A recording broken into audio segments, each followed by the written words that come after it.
खाज येणे, लालसर चट्टे व पांढरट कडा हे फक्त ॲलर्जीचं लक्षण नसून हे एक फंगल इन्फेक्शन असू शकतं. नमस्कार, मी डॉक्टर केतकी. फंगल इन्फेक्शन हे एक डर्मॅटोफाइट इन्फेक्शन आहे. हा एक बुरशीजन्य आजार आहे. यामध्ये त्वचेवर विशेषतः जांघेत, काखेत, पोटाच्या खालच्या बाजूला व कमरेच्या खालच्या बाजूला गोल चट्टे उत्पन्न होतात.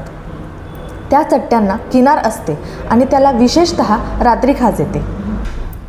पावसाळ्यात ओलसर कपडे घातल्यामुळे आणि उन्हाळ्यात घामामुळे हे चट्टे विशेषतः वाढतात व रात्री या चट्ट्यांना खूप खाज येते. हा एक संसर्गजन्य रोग आहे.